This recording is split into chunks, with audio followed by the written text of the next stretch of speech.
Сәлеметсіздер ме балалар? Біздің бүгінгі жаңа тақырыбымыз зерттеуді жоспарлау, зерттеуді қауіпсіз өткізу жағдайы жөнінде тоқталатын боламыз. Алдымен ғылым жөнінде, ғылымдағы пәндер жөнінде, бөлімдері жөнінде тоқтала кетсек. Ғылым адам мәдениетінің ең бір көне, маңызды және өте күрделі компоненттерінің бірі. Бұл өте үлкен білім әлемі. Ол бізге табиғатты өзгертуге және оның адамның қажеттіліктерін қанағаттандыруға лайықты етуге мүмкіндік береді. Ғылым үш түрлі бағытқа бөлінеді: жаратылыстану, техникалық, қоғамдық және гуманитарлық. Яғни жаратылыстануға физика, химия, биология, география, математика, геология, астрономия, агрономия пәндері жаратылыстану ғылымына жатады екен. Техникалық ғылым түріне электроника, сәулет, механика салалары жатса, қоғамдық және гуманитарлық бағытқа саясаттану, әлеуметтану, лингвистика, тарих, мәдениеттану, филология ғылымдары жатады екен. Жаратылыстану. Жаратылыс, табиғат сөзі табиғат туралы білім дегенді білдіреді. Табиғат сөзі латын тілінен nature сөзі сәйкес келеді. Табиғат сөзіне ежелгі грек физис сөзі өте жақын. Алғашында табиғат туралы мағлұматтардың барлығы шынымен де физикаға жатқызылған. Жаратылыстану ғылымдарына физика, химия, биология, астрономия, география, геология, биогеография, океанология, биохимияны жатқызамыз. Сонымен қатар осы аталғандардың бірігуінен туындаған бірқатар ғылымдар да бар. Олар космология, астрофизика, физикалық химия, биофизика және тағы басқа. Жаратылыстану ғылымының міндеті. Жаратылыстану ғылымының міндеті табиғат заңдарын зерттеу және оларды мүддесі үшін пайдалануға жәрдем жасау болып табылады. Жаратылыстанудың ғылыми білімдері адамдардың тәжірибе жүзінде жасаған іс-әрекеттері барысында алынған және жинақталған бақылаулары қорытындылау нәтижесінде жасақталады. Химия жай күрделі заттар мен олардың құрамы, құрылымы. Биология ғылымы тірағыз организмдердің, тірағызалардың құрылысын, функциясын, яғни қызметін, өсіп жетуін, шығу тегін, эволюциясын және жер бетінде таралуын қарастырады.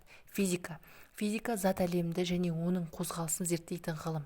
Мысалы, күш, энергия, қозғалыс тағы басқа. Астрономия аспан денелері туралы ғылым.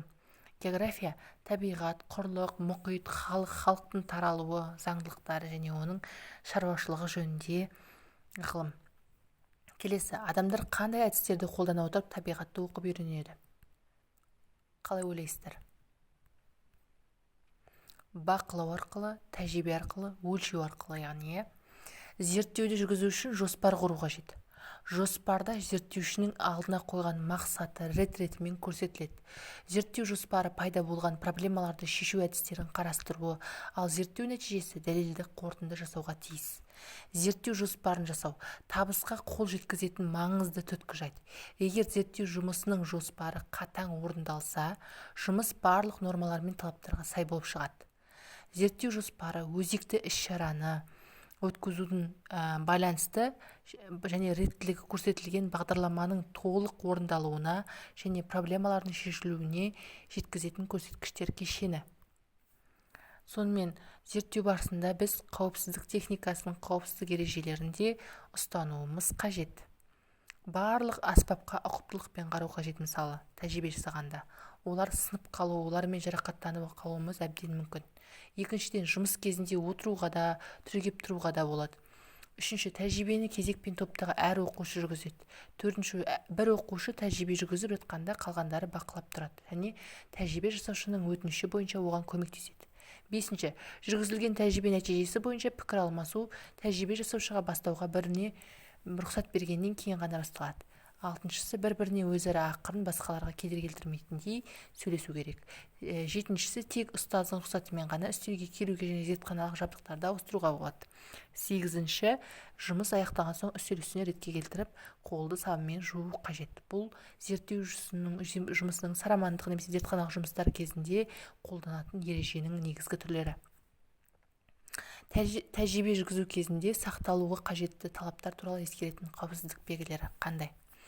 Біріншісі, заттардың тек қажетті мөлшеріне кеңес беріледі. Екінші суретте назар аударатын болсаңдар, реактивті сеп құй тәжірибені тек үстел үстіне ғана жаса.